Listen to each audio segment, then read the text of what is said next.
अस्सलाम वालेकुम स्पूकी और डिटेल्स। मेरा नाम अदनान है और मेरा ताल्लुक़ कराची से है। आज जो वाक़या शेयर कर रहा हूँ आपसे, ये मेरे अंकल हैं, उनके छोटे भाई के साथ वाक़या पेश आया। तो वो बताते हैं कि मैं 1995 में किसी फार्मास्यूटिकल कंपनी में काम करता था। तो मेरी नाइट ड्यूटी थी, तो मैं अपनी नाइट ड्यूटी से वापस आ रहा था। तो क्योंकि मेरी रिहाइश कुरंगी में थी, तो मैं ये नदी वाला जो कुरंगी क्रॉसिंग का एरिया है, नदी वाला, यहाँ से अक्सर आया और जाया करता था। तो ये बताते हैं कि मैं रात का वक्त था, कोई 10 या 11 बजे का मैं आ रहा था।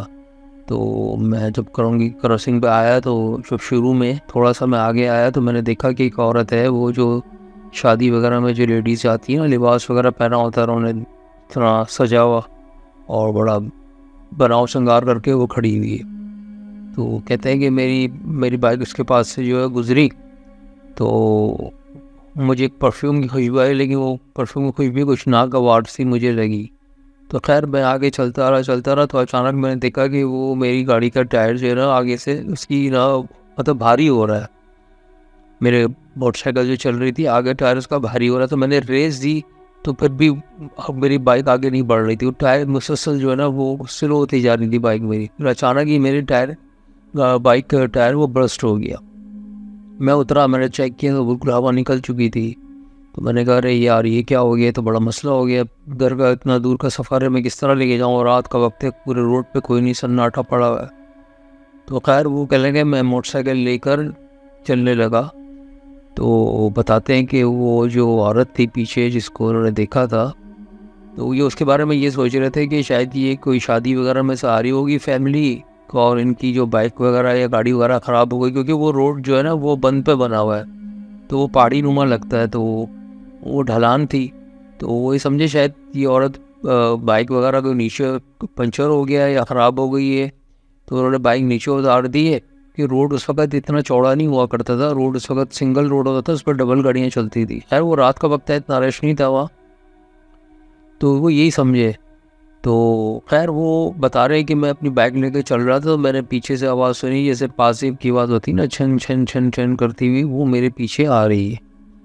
तो उन्होंने कहा पता नहीं कि, तो खैर वो एकदम रुके और उन्होंने पीछे मुड़ के देखा, तो वो औरत बिल्कुल उनके करीब खड़ी हुई है और उनको देख के हंस रही है। बता रहे हैं उनका चेहरा काला, बिल्कुल लंबा सा, और आंखें भी उसकी काली सिया, और हिरन जैसी उसकी काली आंखें बड़ी बड़ी, और उसके दांत इतने लंबे लंबे। वो मुझे देख के हंस रही है। कह रहा है मैंने जब देखा तो मेरा तो खून, मेरा पूरा जिस्म ठंडा हो गया। कह रहा है मैं भागा, मैंने वो बाइक वहीं फेंकी अपनी और मैं भागा, इतनी स्पीड से भागा, और मैंने देखा कि वो मुसलसल आवाज़ पाया उसके पायजेब की छन छन छन करती हुई मेरे पीछे पीछे पीछे आ रही है।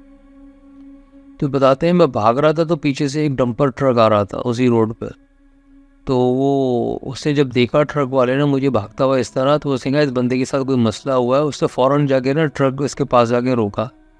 अच्छा, इसने फ़ौरन जैसे ही इसने पीछे हो गया, ट्रक के से फ़ौरन दरवाज़ा खोला, अंदर बैठ गया। उसने ट्रक वाले से बोला कि भाई अब तुम इसको भगाओ ट्रक को। उसने खैर वो ट्रक भगाया वहाँ से। तो क्योंकि ट्रक की स्पीड आपको मालूम है, जब रुक जाता है तो आहिस्ता आहिस्ता ही बढ़ती है। तो बता रहा है कि वो मुसलसल छन छन छन छन की आवाज़ इसके कानों में आ रही है। तो कहता है कि वो अचानक मैंने क्या देखता हूँ कि वो ट्रक के खिड़की में से एक हाथ आया है अंदर, बड़ा अजीब सा लंबा सा हाथ और बड़े बड़े उसके बाल, और मेरे मुंह को पकड़ने की उस हाथ ने कोशिश की।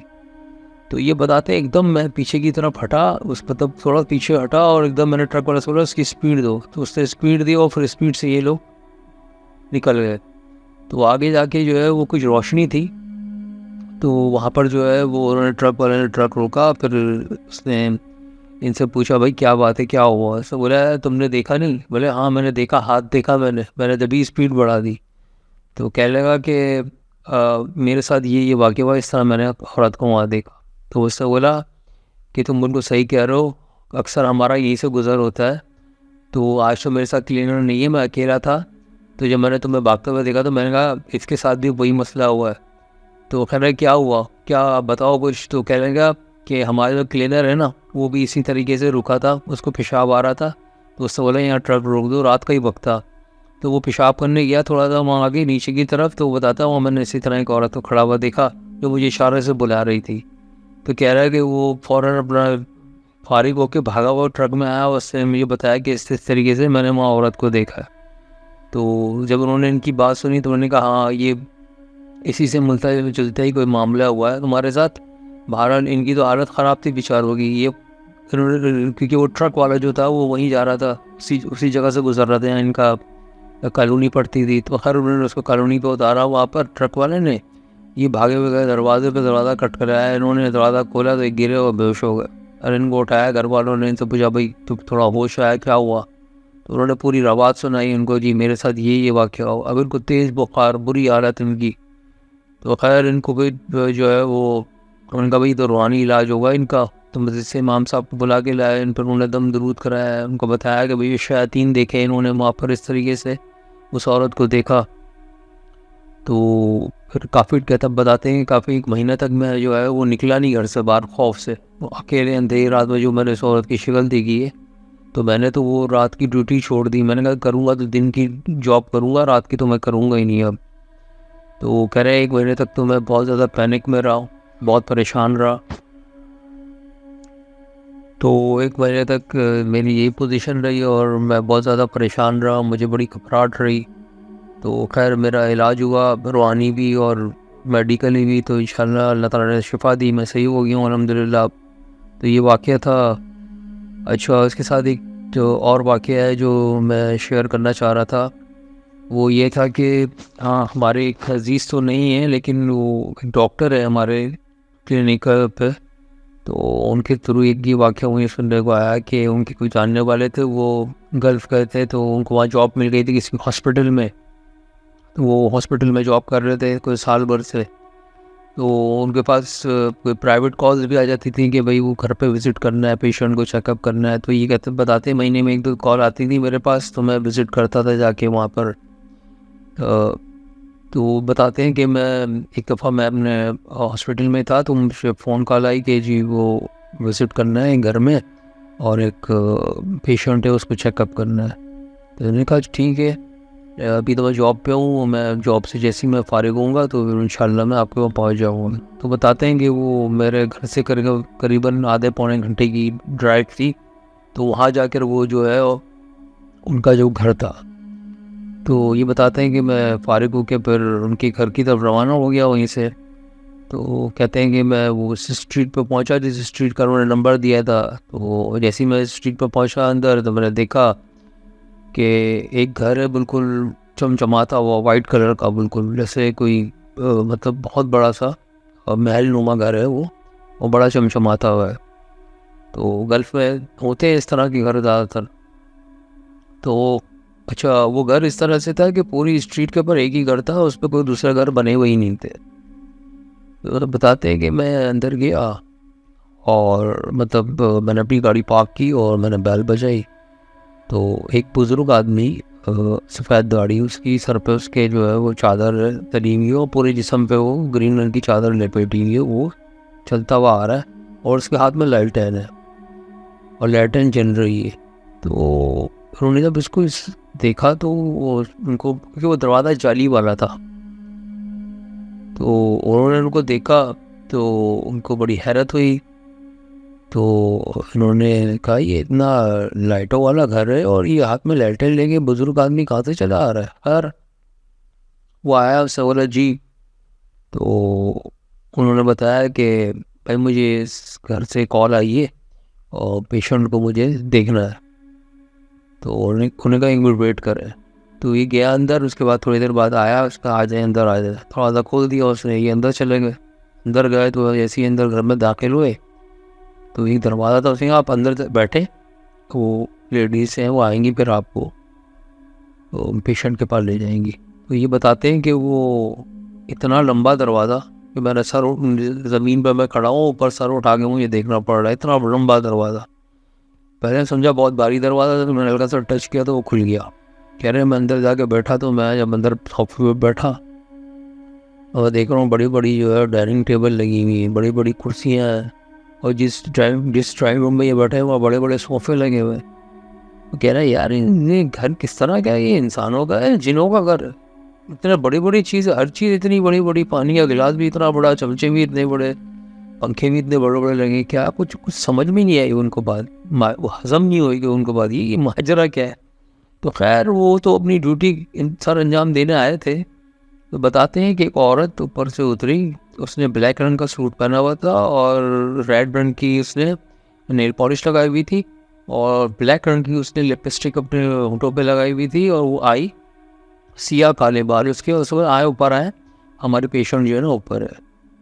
तो ये बताते हैं कि मैं वो सीढ़ियाँ चढ़ के, मतलब सीढ़ियाँ थी उसकी, राउंड जीना था। तो कह रहे हैं हम ग्राउंड से उस पर फर्स्ट फ्लोर पे गए उस पर। तो ये बता रहे हैं कि मैं जब सीढ़ियाँ चढ़ के उसके रूम के आगे पहुंचा हूँ ना, तो मेरा सांस इस तरह फूल रहा था जैसे मैं 10 मंजिला सीढ़ियाँ चढ़ के किसी बिल्डिंग की छत पे आया हूँ, इतना मेरा सांस फूल रहा था। तो उस औरत ने दरवाज़ा खोला, तो ये बोलते हैं जैसे उसे दरवाज़ा खोला मैं अंदर एंटर हुआ। कह लेंगे वो मैंने रूम देखा, इतने बड़े बड़े उसमें फानूस लगे हुए हैं, इतना बड़ा बेड रखा हुआ है, इतने बड़े बड़े सोफ़े, और एक वहाँ छोटा सा एक काउच रखा हुआ है, उस पर एक बिल्ली बैठी हुई है जो कि ग्रेश और ब्लूइश कलर की है और नीली नीली उसके आगे वो मुझे बैठ के घूर रही है। और इतनी बड़ी बिल्ली कि मैंने अपनी ज़िंदगी में इतनी बड़ी बिल्ली नहीं देखी। तो कहते हैं कि उस लेडीज़ ने बोला कि ये खातून है जो जिनका चेकअप होगा। तो वो कहते हैं मैंने वो उस औरत के मुंह तक जो ना चादर थी, तो कहते हैं कि वो मैंने उसकी मुंह से वो चादर हटाई। तो कह रहे मैंने हाथ हटाई उसके, मैंने हाथ देखे और वो औरत भी एक्स्ट्रा ऑर्डिनरी लंबी, उसके हाथ भी लंबे लंबे, चेहरा भी उसका लंबा, मतलब थी तो इंसानों जैसी, लेकिन वो एक मतलब इस तरीके से कि आदमी थोड़ा सा देख के शॉक हो जाए। तो खैर वो कहते हैं कि मैंने वो अपना जो ब्लड प्रेशर चेक करने का आला है उसके हाथ पे बांधा और फिर मैंने इसमें पंप किया उसको। तो मैंने देखा कि वो जो सुई है वो अपनी जगह से हिल ही नहीं रही। मैंने काफ़ी दफ़ा कोशिश की, मैं परेशान कि भाई ये क्या बात है, ये तो कुछ आंसर ही नहीं आ रहा है इनके ब्लड प्रेशर का। खैर उन्हें कहते हैं फिर मैंने उनकी ब्लड शुगर चेक की।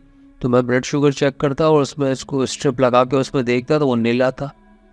तो कहते हैं मैंने वो फिर इसको हार्ट बीट चेक की, तो हार्ट बीट आ रही है, हार्ट बीट ऐसे आ रही है ऐसे कभी आ रही है कभी जा रही है, कभी आ रही है कभी जा रही है। ये बड़े परेशान हैं।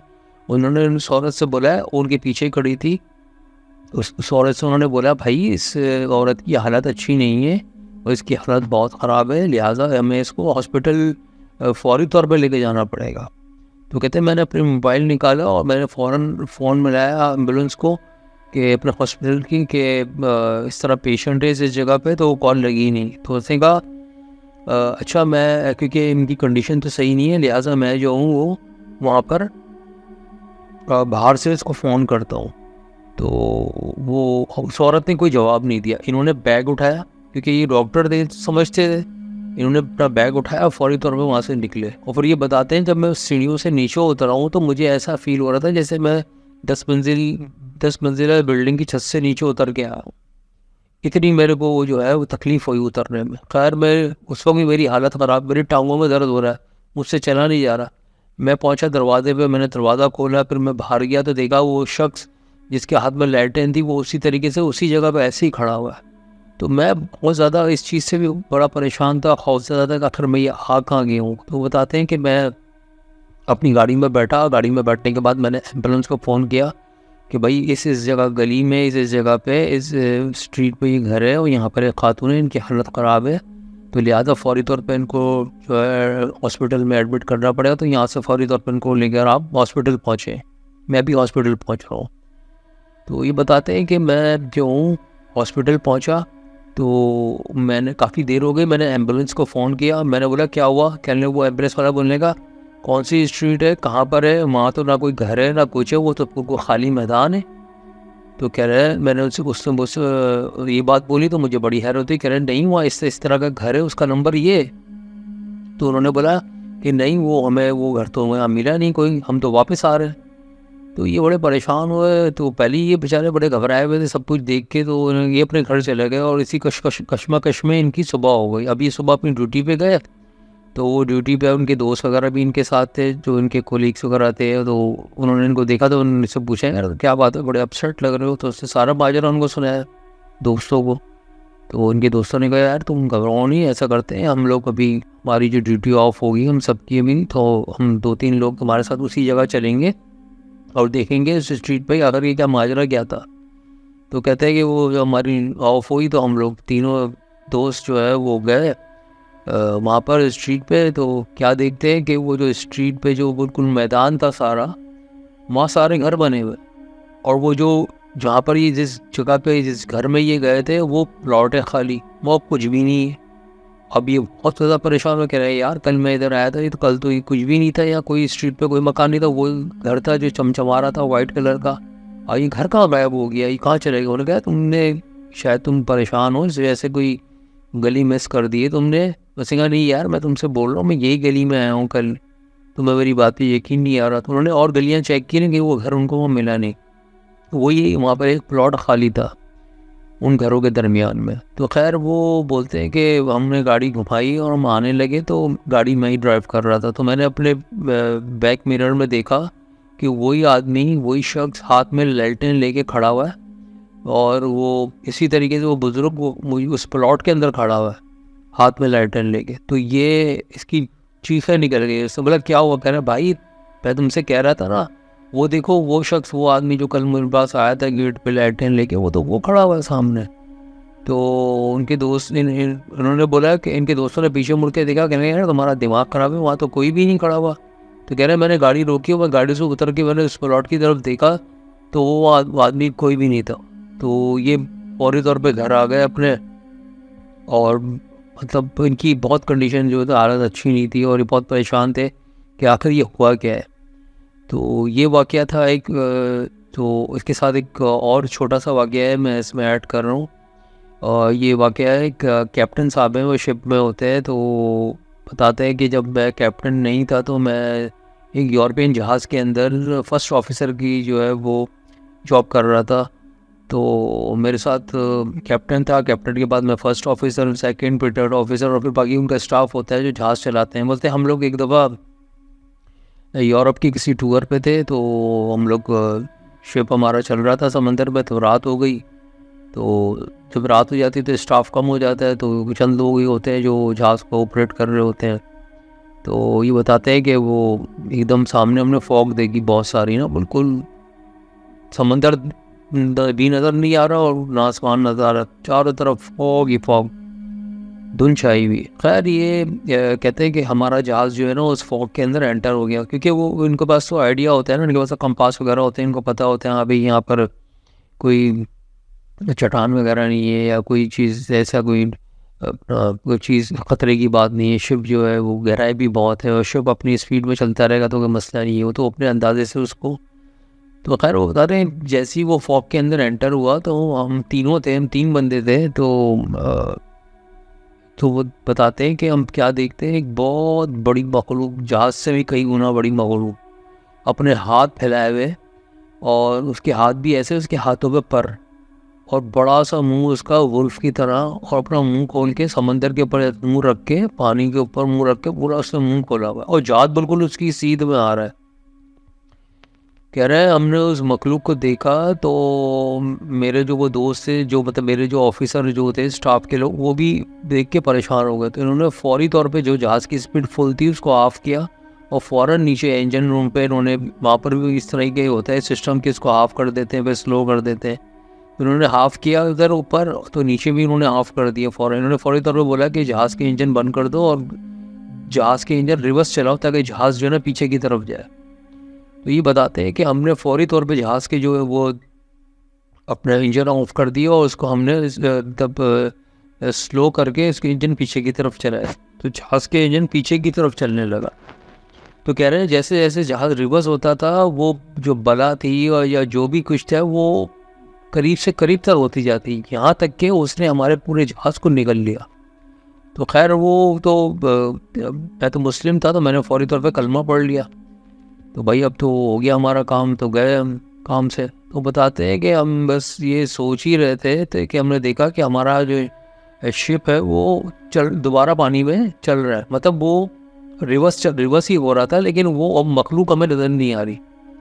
तो ये कहते हैं कि हमने फ़ौरी तौर पे जहाज़ के इंजन को दोबारा उसी पोजीशन पे लेकर आए जिस पे पहले चल रहा था, और फिर हम भागे पीछे डेक पे तरफ भागे। कोई नीचे डेक होता है तो वहाँ भागे, और हम लोग तीनों, और हमने कुछ लोगों को भी और इस बात से आगाह किया, वो भी हमारे साथ आया। तो हमने लाइट वाइट मार के देखा तो हमें ना कोई फॉग नज़र आई, ना हमें कोई वहाँ पर कोई इस तरह की कोई मखलूक नज़र आई। तो ये वाक़या बताते हैं, और एक इसके साथ एक और वाक़या बताते हैं कि मैं एक पैसेंजर जहाज़ लेके चल रहा था, तो उसमें भी मतलब मेरा यही कोई रेजिग्नेशन होगा। तो बताते हैं वहाँ एक हमारा पैसेंजर का किसी की डेथ हो गई, तो हमारा सफ़र अभी बाकी था 15 या 20 दिन का, 15 दिन का बाकी होगा। तो उनका एक रूल होता है कि अगर अब किसी की डेथ हो जाए और वहाँ से सतह समंदर से कोई अगर अपना श्योर करीब हो, तो वहाँ से जो है फिर वो उसकी बॉडी को रख लेते हैं इस कोल्ड स्टोरेज में, कि भाई इसको फिर उसके स्टाफ के हवाले करके वहाँ के पोर्ट के, और फिर वहाँ से इसको फिर उसके घर वालों तक पहुँचा देते हैं। लेकिन अगर कुछ इनके रूल के मुताबिक ये होता है कि जी जैसे कि कुछ टाइम बाकी है, तो फिर वो मजबूरन इसको समंदर बदर करते हैं, समंदर में डुबो देते हैं। तो बताते हैं कि वो जारी बात है, वो गैर मुस्लिम शिप था, तो वो उसमें गैर मुस्लिम ही लोग सफ़र कर रहे थे। तो उन्होंने इसको गुस्ल वुसल दे के डिब्बे में डाला, और उसका वज़न किया, वेट किया बॉडी का, तख्ते पर उसको रखा, उसकी बॉडी का वेट किया, उसके बाद उससे 2 गुना वज़नी उस पर वेट बांधे, और उसको एक टैग की तरफ एक हिस्सा होता है वहाँ ले जाके इन्होंने इसकी बॉडी को पानी के अंदर फेंक दिया, मतलब गिरा दिया, ताकि वो ज़मीन में समंदर में डूब के ज़मीन तक चली जाए समंदर की। तो ये बताते हैं कि मैंने देखा कि बल्कि मैंने नहीं, सब ने देखा, जैसी उसकी बॉडी को उन्होंने पानी में डाला, और पानी से उसकी बॉडी जैसी पानी के अंदर गई, तो एक ब्लैक सी कोई चीज़, चपटी सी, चौड़ी सी और लंबी सी, स्पीड से आई है, और उसकी बॉडी के साथ वो तेज़ी से लिपटी है, और उसको ऐसे उन्होंने पानी में घुमाया, बल्कि पानी के ऊपर से ऐसी शंशर करके आवाज़ भी आई है, जैसे आती है कोई चीज़ पानी में गिरती है ना, तो छपाक करके आवाज़ आती है, ऐसे आवाज़ आई, और उसको बिल्कुल डीप अंदर लेके। तो कह रहे हैं ये मंज़र देख के सब की चीखें निकल गई, सब डर गए ये मंज़र देख के। और इसी के साथ एक चीज़ ये भी बताते हैं कि ये बताते हैं कि जो हमारा कोल्ड स्टोरेज है, वहाँ पर जो हमारे खाने पीने का सामान रखा जाता है, उसके साथ ही किचन होता है, और 2 स्टाफ के लोग होते हैं उस किचन के अंदर, दोनों शेफ़ होते हैं, एक सुबह से शाम तक, और शाम से एक रात तक होता है, क्योंकि वो स्टाफ वगैरह के लिए खाने वाने पकाते हैं उधर। तो ये बताते हैं कि वो एक हमारा शेफ़ था, वो रात की उसकी ड्यूटी थी, तो वो कुकिंग कर रहा था, तो उसने देखा कि वो दरवाज़ा खुला है किचन का, और एक आदमी अंदर आया, उसने टेबल जो थी उस पर फ्रूट्स वगैरह भी रखे होते हैं, वहाँ से एक सेब उठाया, और एक उसके साथ एक छोटी सी छुरी थी, वो उठा के एक रूम बना होता है जहाँ की टेबल वगैरह लगी हुई है, यहाँ ये बैठ के लंच और डिनर करते हैं, ब्रेकफास्ट वगैरह करते हैं। तो वो शख्स अंदर चला गया, तो इन्होंने दरवाज़ा खुलते हुए देखा, तो क्योंकि जो भी आता है वो खाने के लिए ही आता है, तो इससे बोला चाहिए कोई बंदा आया है, तो मैं उसको जाके बता देता हूँ कि भाई अभी खाना रेडी नहीं है, मैं रेडी कर रहा हूँ, अब तैयार हो जाएगा तो तुम आ जाना। ये जल्दी कैसे आ गया? तो कहते हैं मैं अंदर गया, तो मैंने देखा, दरवाज़ा खोल के अंदर देखा, तो मैंने देखा कि वो टेबल पे कुर्सी भी खिंची हुई, और एक बंदा, मतलब टेबल पे कुर्सी खिंची हुई है, और वो सेब जो है ना, वो छुरी से आधा कटा हुआ है, और कोई उसको खा रहा है, उसकी आवाज़ आ रही है, लेकिन वो बंदा नज़र नहीं आ रहा। अब जब ये मंजर उन्होंने देखा तो उनकी तो चीखें निकल गई, वो भागे वहाँ से निकल के, और वो जो बंदा था, जो शेफ़ था, वो अपने रूम में सोया हुआ था, इन्होंने उसको उठाया, कहने चल तू मेरे साथ नीचे चल। बोले क्या हुआ भाई? कि नहीं तुम चलो मेरे साथ। कह रहे इधर आओ। कह रहे ये देखो ये क्या है? अरे क्या है? सेब है और छुरी है। कह रहे भाई ये सेब और छुरी तो है, लेकिन ये जो सेब था ये छुरी काट रही थी, बंदा नज़र नहीं आ रहा था, और बंदा सेब चबा के खा रहा था, उसकी आवाज़ तो आ रही थी लेकिन बंदा नज़र नहीं आ रहा था। तो कहने लगा अरे, तो फिर उसने इसको ये बात बताई, क्योंकि वो ये बेचारा नया नया आया हुआ था, कि शेफ़ तब्दील होते रहते, नया आया था, ये पूरा पुराना था जिसकी जो सोया हुआ था। इसने उसको बताई कि हाँ यार यहाँ ऐसा होता है अक्सर बेशतर, कि वो जैसे किचन में जैसे हमारे किचन में जो मेरा रूम है जहाँ हम लोग सोते हैं, वहाँ पर जो है मैंने देखा और एक दफ़ा रात को कि वो बहुत सारे ना सम लोगों की आवाज़ें आ रही हैं बात करने की, और किचन में खाना पक रहा है, कोई चीज़ फ्राई हो रही है और कोई चीज़ कटिंग हो रही है, तो बड़ी आवाज़ गूंज रही है और रोशनी भी आ रही है। तो ये कहता है कि मैं उठा, मैंने दरवाज़ा खोल के देखा। जैसे ही मैंने दरवाज़ा खोल के देखा, मैं मतलब बाहर निकल के आया, जैसे ही मैंने किचन में देखा तो कोई भी नहीं किचन में। और उससे पहले किचन से ऐसी आवाज़ आ रही है जैसे हम बहुत सारे लोग हैं काम कर रहे हैं। तो कह रहे हैं ऐसा कई दफ़ा मेरे साथ एक्सपीरियंस हुआ इस जहाज़ के ऊपर। तो खैर ये जब सुबह हुई तो कह रहे हैं मैं जो ना आज तुम्हारे साथ ही रूम में सोऊंगा, मैं अलग रूम में नहीं सोऊंगा। तो सुबह हुई तो ये कैप्टन साहब के पास गया, उसने बोला सर मैं इस जहाज़ में काम करना नहीं चाहता, यहाँ तो बहुत ज़्यादा पैरानॉर्मल एक्टिविटीज़ हो रही हैं, तो लिहाजा जो है ना मैं बराए मेहरबानी मुझे आप जो है कॉल कर रहे हैं और हेलीकॉप्टर मंगवाए, यहाँ से मैं निकल जाऊँगा, मैं यहाँ नहीं काम कर सकता। तो कैप्टन साहब जो थे उन्होंने इनको समझाया, उन्होंने इनसे कहा कि भाई आप परेशान ना हो, यहाँ ऐसा कुछ होता तो नहीं है, लेकिन अक्सर बेशतर ऐसा कुछ हो जाता है, कुछ को नज़र आता है कुछ को नज़र नहीं आता। आप परेशान मत हो, आपको कोई नुकसान नहीं होगा, लिहाजा आप जो है ना वो अपना रूम के अंदर अपना, आपको ऐसी आवाज़ें आए तो रूम का दरवाज़ा खोल के बाहर मत आओ, अपने रूम में ही रहो। तो जब इसके बारे में तहकीक की गई तो पता ये चला कि ये जो जहाज़ हैं ये सफ़र जब समंदर पे चल रहे होते हैं, सफ़र कर रहे होते हैं, तो किसी की डेथ हो जाती है तो वो कहते हैं कि इसको फिर हम बॉडी को कोल्ड स्टोरेज में रख देते हैं, कि जैसे कोई मतलब जैसे कोई किसी का करीब आने वाला है डेस्टिनेशन, तो उसकी बॉडी को, तो ऐसे कई वाक़यात इस जहाज़ में हो चुके हैं, कई लोगों की डेथ हो चुकी है उनकी बॉडियाँ वगैरह। तो क्योंकि वो गैर मुस्लिम होते हैं, उनका तो ये कॉन्सेप्ट होता है स्पिरिचुअल के वही स्पिरिट आती है और ये सब कुछ होता है, तो उस हिसाब से। लेकिन अब ये पीछे इसके माजरा क्या था, ये इसके बारे में अभी तक कोई मतलब हतमी कोई इस पर कोई फैसला नहीं हो सका कि ये क्या चीज़ था, ये जिन्नात थे या शयातीन थे या रूहें थी। ये हमारे मुस्लिम मज़हब में तो रूहों का कोई कॉन्सेप्ट है ही नहीं कि रूहें वापस आती हैं। बहरहाल इनको जिन्नात ही हम कह सकते हैं और शयातीन कह सकते हैं, क्योंकि हदीसों में भी ये बात आती है कि शयातीन जो है वो शैतान जो है अपने समंदर पर तख्त लगा के बैठता है। तो ये बातें भी हैं और इस तरह की कि ज़्यादातर शयातीन आपको समंदर पे ही जो है ना वो मिलेंगे। तो ये था एक वाक़या, तो मैंने सोचा कि इस बुक की हॉन्टेड टेल्स पे इसको शेयर कर दूँ। अगर आपको पसंद आते हैं मेरे वाक़यात तो इसको आप ज़रूर शेयर करें। तो इंशाअल्लाह फिर अगली दफ़ा कोई अच्छे वाक़ये के साथ मैं हाज़िर होऊंगा। अब तक के लिए खुदा हाफ़िज़।